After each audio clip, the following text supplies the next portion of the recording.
Hello guys, কি অবস্থা সবার? আশা করি সবাই ভালো আছেন। আমি শুধু নি, আমিও ভালো আছি। এখন আমরা যাচ্ছি পিরিজপুর থেকে কুয়াকাটার উদ্দেশ্যে। পিরিজপুরের কাছাকাছি আসছি। পিরিজপুর থেকে আমরা এখন কুয়াকাটার উদ্দেশ্যে যাচ্ছি। কুয়াকাটা 1-2 দিন ঘুরবো, দেন হচ্ছে আবার ঢাকায় ব্যাক করবো। অ্যান্ড লং ট্যুরের আসলে ভিডিও ওইভাবে আপলোড করা হয় না, তো চিন্তা করলাম যেহেতু ছুটি আছে সেহেতু লং ট্যুর দিয়ে দেই। কারণ লং ট্যুরের জন্য যে সময় লাগে, এই সময় আসলে চাকরিতে থেকে পাওয়া খুব টাফ, আর এই সময় পাইছি। এখন সময় নষ্ট করলে সম্পূর্ণভাবে লস। এই জন্য চিন্তা করলাম যে বেরিয়ে পড়ি। এদিকের রোড ভালো, এদিক বাইক চালানো যায় জোরে, কিন্তু সমস্যা হচ্ছে কি, ওটা হচ্ছে আপনার মানে একই রাস্তা থেকে যাওয়া আসা, ঠিক আছে? সে কারণে মানে কখন কেমন পরিস্থিতি তৈরি হয় এইটা বলা যায় না। যে কারণবশত অ্যাভারেজ স্পিডেই চালাই, যেটা আমার আয়ত্তের ভিতরে আছে, যেখান থেকে আমি ব্রেক করলে আমি আমার গাড়িকে কন্ট্রোল করতে পারবো। অ্যাভারেজ স্পিডে চালানোটাই বেস্ট, কারণ কন্ট্রোলিং হচ্ছে সবথেকে বড় বিষয়। বাইক জোরে চালানো ওইটা কোনো বড় বিষয় না। দেখবেন মানুষ গাড়ি কিনে, গাড়ির সাথে কিন্তু কোম্পানিগত একটা ব্রেকিং সিস্টেম দিয়ে দেয়। মানুষ সেই ব্রেকিং সিস্টেমটা আরও আপগ্রেড করার জন্য এক্সট্রা টাকা ওয়েস্ট করে, যে যাতে গাড়ির কন্ট্রোলিং ভালো হয়। দেখবেন যে কোম্পানি থেকে গাড়িতে একটা সাসপেনশন দিয়ে দিচ্ছে, মানুষ ওই সাসপেনশন চেঞ্জ করে আরও ভালো মানের সাসপেনশন ইউজ করে। কেন করে এগুলা? যাতে আপনার বাইক কন্ট্রোলিং ভালো থাকে। আপনি যত ভালো কন্ট্রোলিংয়ের সাথে বাইক চালাতে পারবেন, আপনার কাছে বাইক চালানো তত সহজ হয়ে যাবে। আর বাইক চালানোর ভিতরে আপনি আলাদা রকম একটা কনফিডেন্স পাবেন, ঠিক আছে? ফিল করতে পারবেন যে আপনি মানে আপনি সড়ক পথে একটা বিমানের ছোঁয়া পাচ্ছেন, এরকম ফিল করবেন, ঠিক আছে? বিষয় হচ্ছে এই। তো অলরেডি আমরা পিরিজপুরের কাছাকাছি চলে এসেছি। এই ব্রিজটা মেবি পিরিজপুরের ভিতরে পড়ছে। এই ব্রিজটার এখানে অনেকেই আসে বিকেলবেলা। এইখানে আপনার অনেক মানুষ আসে, এই ব্রিজের উপরে বসে আড্ডা দেয়, ঠিক আছে? আমিও মাঝে মাঝে আসি, আমাদের বাড়ি থেকে বেশি দূর না, 5-7 কিলোমিটার 10 কিলোমিটার রাস্তা, তো আমরা মাঝে মাঝে আসি।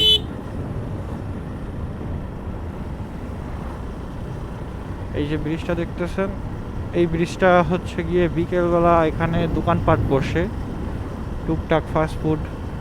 এখানে প্রচুর অনেক লোকজন আসে, বুঝছেন? ভালো আড্ডা টাড্ডা দেওয়া যায় এখানে।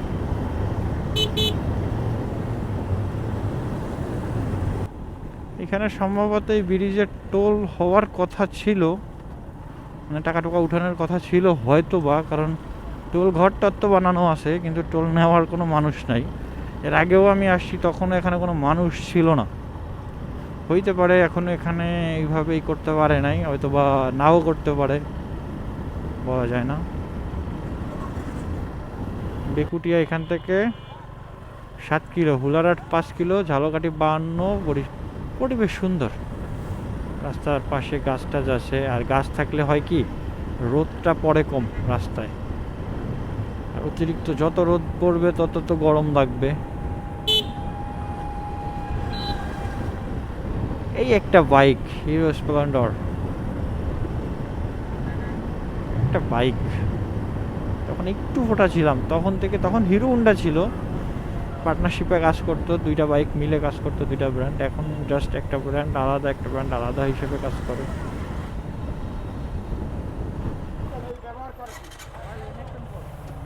5 টাকা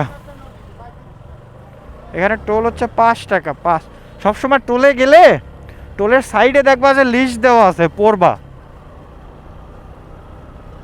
তাইলে মনে করো যে জিজ্ঞাসা করা লাগবে না। আমি লাস্ট যখন বরিশাল আসছি, তখন এইখানে আপনার ফেরিতে করে পারাপার হওয়া লাগতো। তো বুঝতে পারতেছেন কত আগে আমি এদিকে আসছি। বরিশাল কিন্তু আমার মামা বাড়ি। তো আমি লাস্ট যখন আসছি তখন এখান থেকে ফেরিতে চলাচল করা লাগতো, আর এই তারপরে গিয়ে এখন আসলাম এখন দেখলাম যে এখানে সেতু করে ফেলছে। যাক, ভালো। আমি আরো ভাবছি যে ফেরিতে যেতে হলে তো অনেক সময় লাগবে না, এই জন্য তাড়াতাড়ি বেরোইছি। রাস্তার অবস্থা দেখছেন গাইস, রাস্তার যে অবস্থা। আমাদের বেশি সময় লাগবে না, তাইলে তো আমরা 11:30টার ভিতরে চলে যাবো। 12টা চিন্তা করছিলাম, আমি ফেরির কথা চিন্তা করে আমি আর ভাবতেছিলাম ফেরিতে পয়সা আগে কত কিছু খাইতাম, এখন সেগুলো পাওয়া যায় কিনা, খাওয়াটার ব্যবস্থা আছে কিনা। ফেরিতে উঠার আগে কত কিছু কিনে টেনে নিয়ে উঠতাম, বাসের লাইন নিয়ে দাঁড়ায় থাকতো বাস। অনেক সময় এত সিরিয়াল হয়ে যাইতো যে ফেরি সামনের গাড়িগুলো উঠে যাইতো, আমাদের গাড়ি যাইতে পারতো না, আবার ফেরি ওপার গিয়ে গাড়ি নিয়ে আসার পরে এপার থেকে আবার গাড়ি উঠতো, তারপরে গিয়ে যাইতে হইতো, অনেক সময় লেগে যাইতো ফেরিতে। না, বিষয়টা ভালো হয়েছে।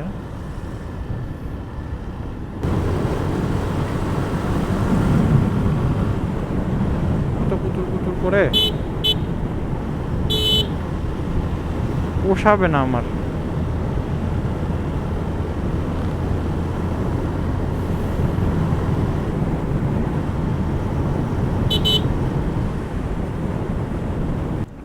বাইকের ওকে টোল দেওয়া লাগবে এখানে।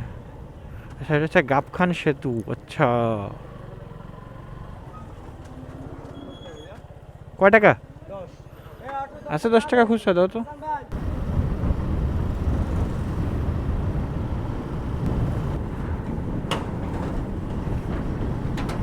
এই ব্রিজগুলো এখন আর দেওয়া যায় না, স্টিলের ব্রিজ বলে এগুলো, এইগুলো এখন আর দেখা যায় না খুব একটা বেশি। আগে দেখা যাইতো এই কোয়ালিটির ব্রিজ সব জায়গায়, এখন তো ঢালাই মালাই দিয়ে দেয়। আগে এই কোয়ালিটির ব্রিজ দেখা যাইতো।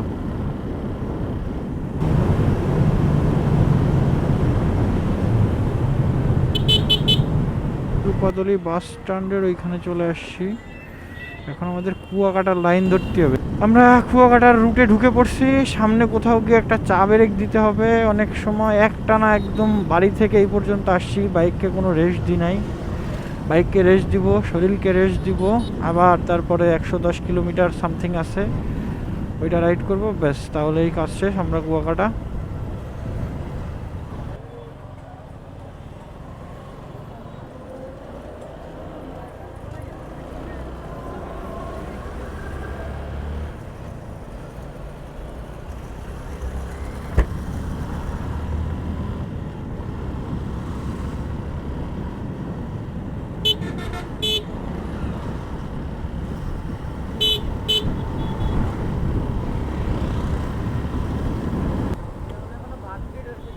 কিছু একটা তো হচ্ছে, যাই হচ্ছে হোক, হতে থাক, সুন্দর হচ্ছে।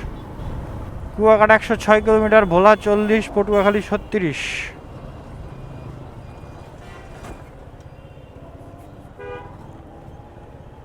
দেখ, 106 কিলোমিটার যেতে 2 ঘন্টাই লাগবে সর্বোচ্চ। কেবল বাজে 11:30। বহুত সময় আছে আমার কাছে, সন্ধ্যার আগে যাইতে পারলেই হয়েছে। পকেটে টাকা পয়সা ছাড়াই আমি চলে আসছি কুয়াকাটা। আমার কাছে কোনো টাকা পয়সাই নেই, মানে আমার পকেটে নাই, কিন্তু কার্ডের ভিতরে, মোবাইলের ভিতরে সেই সব জায়গা আছে, কিন্তু পকেটে নাই। মানি ব্যাগে যে টাকা আছে ভাই, তা দিয়ে আমার এক ট্যাঙ্ক ফুল ট্যাঙ্ক তেলও হবে না। কিন্তু কার্ডে আছে, বিকাশে আছে, নগদ যদিও নাই, আমার নগদ অ্যাকাউন্ট করি নাই কখনো।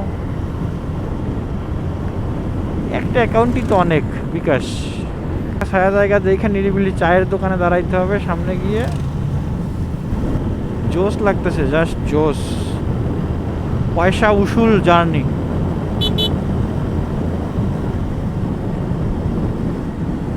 পটুয়াখালী সেতু।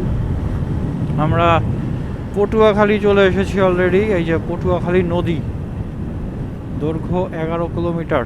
এই নদীটার এপার এপার, মানে সোজাসুজি।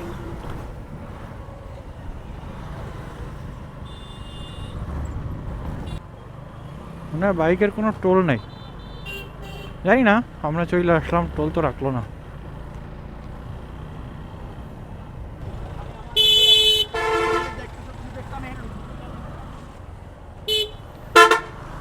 মারামারি করতেছে গাইস, যে জিতবে সে উইনার। কত টাকা?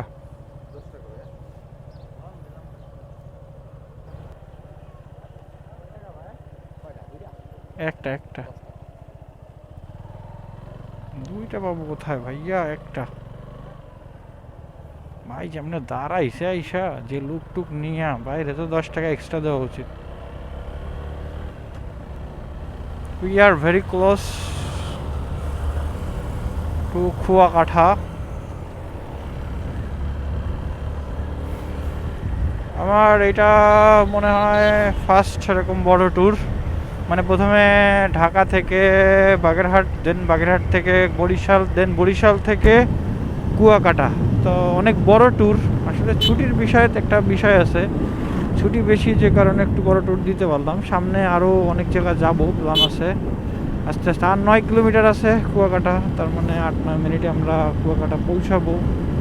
ওইখানে আবার অনেক কাজ আছে, ওইখানে থাকার ব্যবস্থা করতে হবে সবার আগে, তারপরে হচ্ছে খাওয়া দাওয়া করতে হবে।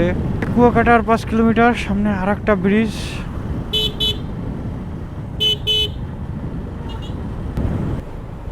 দুই পাশে সব নৌকা নৌকা নৌকা বলতে বড়টা এটারে কি বলে? জাহাজ। জাহাজ তো আরো বড় হয়, এটারে কি বলে? যাই হোক, যাই বলুক, সুন্দর এখানে।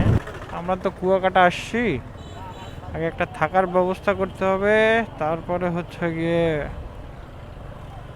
বাকি সব। এখানে চাটা অনেক কিছু পাওয়া যায়।